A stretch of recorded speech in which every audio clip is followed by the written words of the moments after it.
요즘 목이 좀 컬컬한데 혹시 나도? 근데 코로나19 검사하는 비용 얼마나 드는 거지? 이거 많이 아픈 거 아니야? 코로나19가 지역사회 곳곳에 강타하면서 걱정 부자가 된 분들 주변에 정말 많습니다. 저 역시 마찬가지긴 한데요. 그래서 오늘 이 시간 귀를 쫑긋 하실 것 같은 내용들 준비했습니다. 걱정 부자들이 집중 부자가 되는 시간, 우리가 놓치고 있었던 신비한 과학의 세계, 과학을 품은 뉴스, YTN 사이언스의 이혜리 기자와 함께 할게요. 이혜리 기자, 안녕하세요. 네, 안녕하세요. 너무 몰입해서 지금 걱정 부자 얘기를 하다 보니까 버벅거렸는데. 걱정 많으신 분들 많죠, 정말. 그러니까요. 네. 이게 저희가 방금 전에 왼수 나가는 동안도 얘기했지만 처음 보는 거라서. 그렇죠. 뭐 과거에 한번 유행했던 어떤 병이라면 그나마 어떻게 대처하면 된다 이걸 아니까. 그런데 네. 이게 너무나 정말 그 말 그대로 신종.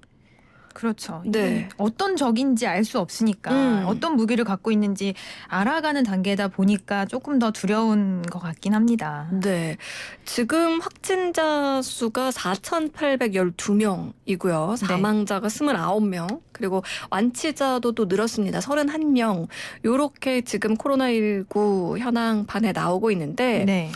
중국에서 시작된 코로나19가 우리나라 물론이고요. 미국, 유럽, 또 중동까지 확산을 하고 있는 상황이에요. 네. 이탈리아 같은 경우도 지금 사망자가 확 늘었어요. 네, 맞아요. 일단 확진자 수 측면에서는 중국을 제외하고 우리나라 많긴 한데 사망률은 그래도 좀 낮은 편이에요. 네. 근데 이 얘기를 두고 우리나라 확진자 수가 왜 이렇게 많냐? 이거를 진단검사를 빠르게 잘해서다 뭐 이런 얘기도 있더라고요. 네, 그렇습니다. 우선 이 진단검사 기술을 놓고 보면 우리나라의 기술이 다른 나라에 비해서 좀 빠르게 진행이 된 건 맞습니다. 진단 기술 자체도 이제 뭐 결과를 얻기까지 한 6시간 정도 걸리기 때문에 빠르고 좀 정확한 것으로 평가를 받고 있습니다.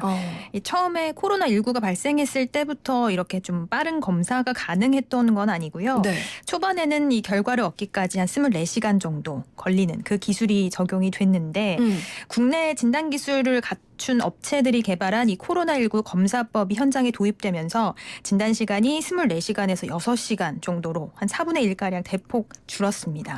그렇군요. 네, 제가 이 기술을 개발한 업체 현장 취재를 좀 다녀봤는데요. 네. 통상 이렇게 새로운 검사법이 현장에 도입이 되려면 기술을 개발하는 것에서부터 승인까지 한 1년 정도 걸린다 이렇게 이야기를 하시더라고요. 네. 그런데 이번에 특히 이제 긴급 사용 승인 제도, 그러니까 이제 이번 코로나19처럼 특수한 상황, 뭐 새로운 감염병에 빠르게 대응해야 하는 상황에 한해서 새롭게 개발된 진단 기술이 현장에 빠르게 도입이 될 수 있도록 승인 절차를 대폭 간소화하는 이 승인 제도를 통해서 국내 업체에서 개발한 이 진단 기술이 현장에 빠르게 도입이 될 수 있었습니다. 이게 중간에 어떻게 보면 진단 기술이 한번 바뀐 거군요. 그렇죠. 네. 아니 국내 업체들이 개발한 거라고 하고 국내 기술이라고 하니까 왠지 좀 뭐 이런 표현을 해도 될지 모르겠지만 뿌듯하기도 하고 네. 뭐 우리나라의 의료기술, 과학기술 이 정도구나 이런 생각도 드는데 아니 승인 기간을 대폭 단축시킨 어떻게 보면은 규제를 좀 철폐한 거라고 할까요? 이것도 효과가 있었네요. 네, 맞습니다. 그러니까 기술을 제가 이제 취재한 한 업체 같은 경우에는 이 기술 개발에 한 2주 정도 소요가 됐는데 네. 승인이 원래 이거보다 훨씬 더 개발하는 것보다 더 오랜 시간이 걸린다고 하더라고요. 그런데 이제 이번에 이 제도를 통해서 이 절차를 대폭 줄이면서 빠르게 도입할 수 있어서 참 좋았다. 뭐 이런 얘기도 실제로 듣기도 했습니다.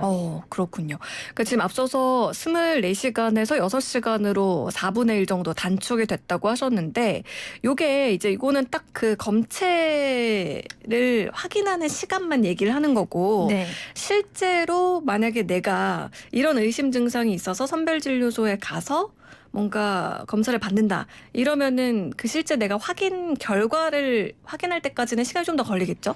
우선 이게 보통 통상 6시간이라고 얘기를 하는 것은 이 검체를 검사 기관에 옮겨서 거기서부터 이제 시작된 결과가 나오기까지, 그러니까 검체를 기관에 전달을 하고부터 6시간 정도로 얘기를 하고요. 네. 오히려 그 결과가 분석이 되는 그 시간 자체는 6시간보다 훨씬 더 짧다라고 하더라고요. 그렇군요. 네. 그러니까 이게 6시간 시간이 이게 통상적인 조금 뭐 이동이나 이런 거에 시간이 걸리면 좀 더 걸릴 수 있고 아니면 조금 더 단축이 될 수 있는 그런 시간이라고 하더라고요. 네.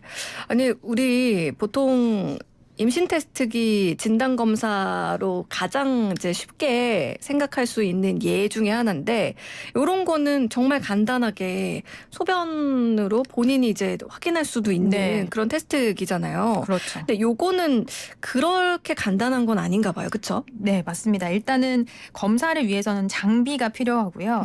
코로나19를 확인할 수 있는 시약도 있어야 합니다. 이 코로나19 검사법은 실시간 유전자 증폭 기술, 뭐 리얼타임 PCR 이렇게 부르는데요. 네. 의심 환자에게서 채취한 검체 안에 있는 아주 소량의 유전 물질을 잘 확인할 수 있도록 수백만 배로 일단 증폭을 해서 네. 이 안에서 코로나19에서만 특이적으로 발견되는 유전자가 있는지를 확인하는 그런 검사입니다. 네. 이 모든 과정을 원스텝으로 진행을 할 수가 있는 건데요. 유전자를 증폭하는 장비, 그게 필요하고 또 코로나19에서만 나타나는 유전자를 알 수 있도록 돕는 이 시약이 이 두 가지가 필요한 건데 네. 국내 업체들이 개발한 건 이 특수 시약이라고 보시면 될 것 같아요. 그렇군요. 그러면 저는 이 많은 숫자의 의심 환자들의 검체를 어떻게 다 검사할 수 있을까? 인력이 얼마나 많이 투입돼야 할까? 이게 좀 걱정되기도 했는데 그런 문제는 없나 봐요. 네, 우선 제가 취재를 좀 해본 결과는 이 시약의 생산 자체, 시약 공급의 문제는 일단 없는 걸로 확인이 돼요. 공급이나 이런 것들이 충분하게 이루어지고 있는 상황인데 네. 오히려 말씀하신 대로 이 검사를 진행하는 인력 이런 쪽에서 좀 부족한 상황이 나타나고 있다라고 하더라고요. 그렇군요. 인력 문제 같은 경우에는 아무나 가서 할 수가 없고 전문가가 필요한 거다 보니까 네. 이제 어떻게 보면 기술은 그만큼 이제 따라와 줬고 거기에 이제 전문 인력들이 조금 더 붙어야 하는 그런 상황인 것 같은데 그렇죠. 네. 지금 대구 지역 같은 경우에는 의료진과 병상 부족 이런 얘기가 계속해서 네. 나오고 있어요. 그래도 또 적어도 이 진단 시약 자체 공급에는 문제가 없다고 하니까 그나마 좀 안심이 되네요. 네. 어떻게 보면 이제 지금은 확진 환자를 진단하는 것에서 좀 넘어서서 경증과 중증을 구분하는 작업이 더 필요하다라는 이야기가 나오고 있잖아요. 네. 말씀하신 대로 병상 부족 문제도 있고요. 그런데 이제 일단 치료의 시작이라는 거는 진단에서 비롯되는 거니까 그런 측면에서 일단 진단의 이 중요성을 간과할 수는 없을 것 같습니다. 네, 일단은 확진을 받냐 아니냐에 따라서 또 거기서 경증, 중증 이제 나눠야 되는 네. 거니까요. 네. 근데 앞서서 의심 환자들의 검체를 채취해서 이 진단 검사를 진행한다 이렇게 이야기를 했는데 여기서 검체라는 게 어떤 걸 말하는 걸까요? 네, 검체 사실 좀 평상시에 듣기 어려운 말인데 검체는 우선 상기도와 하기도 이렇게 두 곳에서 채취합니다. 상기도, 하기도도 어려운 말이죠. 네. 상기도는 이제 보통 코 안쪽 점막 에 있는 그쪽에서 채취하는 비인두 부위라고 이야기를 하는데 네. 상기도에서 채취하는 검체 뭐 콧물 정도로 생각하시면 될 것 같아요. 이 코 안쪽 점막 이 부위에 긴 면봉 같은 것을 사용을 해서 검체를 채취하게 되고요.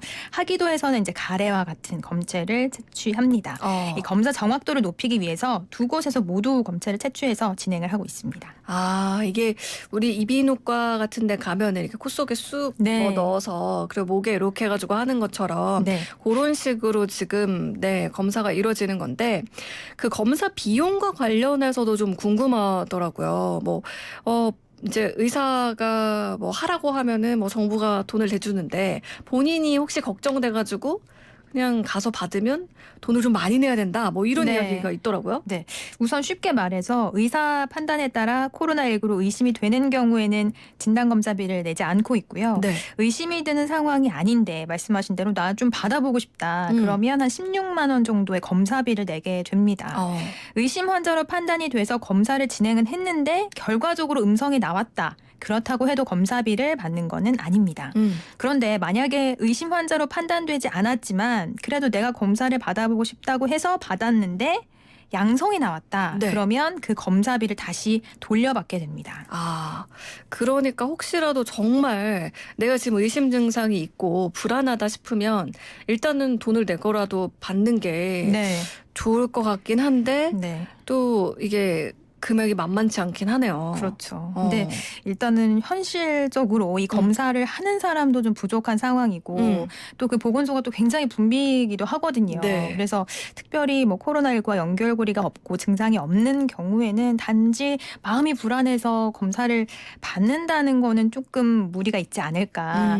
실제로 좀 어려운 뭐 증상이 있거나 네. 확실히 좀 연결고리가 있는 상황에서 진행하는 것이 좋을 것 같아요. 네, 그렇군요. 코로나19, 네, 참 불안한 마음 들게 하는 건 정말 뭐 이해가 충분히 돼요. 요즘 또 그런 이야기도 많잖아요. 진짜 기침만 한 번 해도 이거 뭐 코로나 아닌가 이런 생각 하시는 분들, 저도 사실 조금 컨디션 안 좋으면 약간 불안한 마음 들기도 하거든요. 네. 그런데 이제 일단 검사는 가능성이 높은 사람부터 현실적으로 해야 될 것 같습니다. 아, 그렇군요.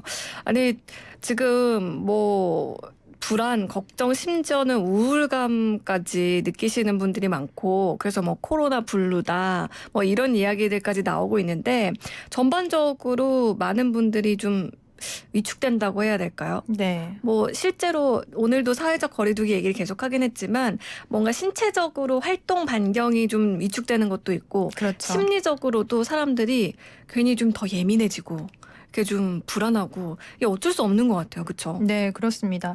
그래서 이제 일부에서는 심리적인 방역이 필요하다, 뭐 이런 이야기도 나오고 있는데요. 감염병으로 인한 심리적인 우울증과 불안, 뭐 분노 이런 감정을 잘 다스려야 한다는 거죠. 또 이런 감정을 잘 다스렸을 때 조금 더 질병을 잘 극복할 수 있는 것이고요. 네. 특히나 이제 뭐 자가격리 중인 분들, 자가격리자가 있는 경우 그 가족들, 혹은 뭐 이번 일로 경제적으로 정말 큰 타격을 입으신 분들, 이런 분들에 대해서는 이런 물리적인 방역 못지않게 심리적인 방역도 좀 필요하다, 이런 생각이 드네요. 네. 모두가 이렇게 힘든 시간을 보내는 만큼 또 그만큼 코로나19 관련해서 관심도가 높기 때문에 정말 확인되지 않은 이야기들도 많이 나오고 있고요. 그리고 또 그거가 나오고 나면 바로 팩트 체크다고 해가지고 네. 이건 아니다, 뭐 이런 이야기들도 많이 나오고 있어서 도대체 이게 맞냐 틀리냐, 믿어도 되냐, 이런 불안감을 더 키우는 경우도 있는 것 같습니다. 말씀해주신 대로 이럴수록 좀 더 단단하게 긍정적인 마음가짐이 필요할 것 같다라는 생각도 들고요. 조금 굳이 꼭 막 활동을 하지 않아도 집에서라도 좀 재미있게 가족들과 보낼 수 있는 방법들, 네. 좀 저희가 가끔 뭐 아재 개그도 해드리고 하는데 피식하고 웃을 수 있는 그런 네. 시간들을 우리가 좀 더 많이 만들어야 되지 않을까, 뭐 긍정적으로. 네, 그러니까요. 맞아요. 그런 생각도 듭니다. 지금까지 우리가 놓치고 있었던 신비한 과학의 세계, 과학을 품은 뉴스 YTN 사이언스 이혜리 기자와 함께했습니다. 오늘 말씀 고맙습니다. 네, 감사합니다.